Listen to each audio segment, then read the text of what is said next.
Docteur Dio. Oh là là là là là. Ah là là là là là là. Alors, on reçoit notre invité. Oui. Je ne sais même pas si on a des mots pour introduire notre invité. On va les chercher.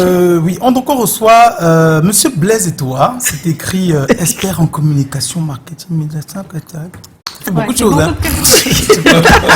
C'est même pas par quel bout commencer. Moi, j'ai l'habitude d'introduire des musiciens pour lesquels, je sais pas, tu as dit, ils jouent la guitare et au piano, bienvenue, c'est terminé. Non, on reçoit un érudit, un savant, presque un chercheur du domaine de l'action culturelle, diplômé d'histoire, de communication, de marketing et surtout des stratégies du développement culturel. Monsieur Etoa, vous avez une trentaine d'années d'expérience dans l'action culturelle, une expérience transversale, dit-on, à la fois dans le privé, dans le public, le plan local et international, c'est pour rigoler. En 5 années d'expérience, entre 93 et 98, vous êtes l'un des premiers administrateurs d'un laboratoire d'observation, non, le laboratoire des nouvelles tendances urbaines. C'est très technique, mais grosso modo, c'est un laboratoire d'observation des nouvelles tendances urbaines. African Logic, du fondateur justement de Afritude. Oui, Afritude, portée de Afritude. C'était chaud, hein?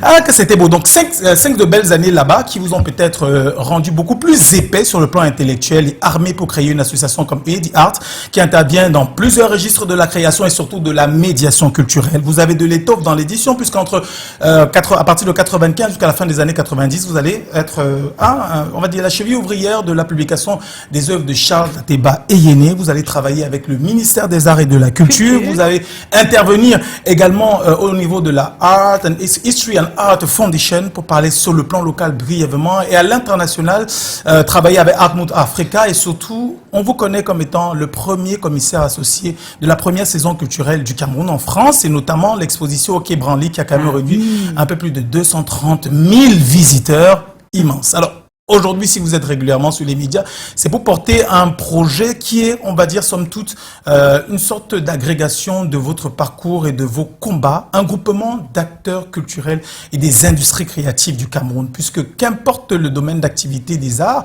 dans notre environnement, il n'y a que des problèmes et en technique, en principe, vous êtes là pour des solutions. C'est un plaisir de vous recevoir. Bienvenue, Monsieur Blaise Etoa. Merci, Joe. Merci, bravo. Monsieur Blaise Etoa est notre invité. Après ce petit temps d'arrêt, on vous revient dans un tout petit instant. Il va nous dire un grand bonsoir, naturellement.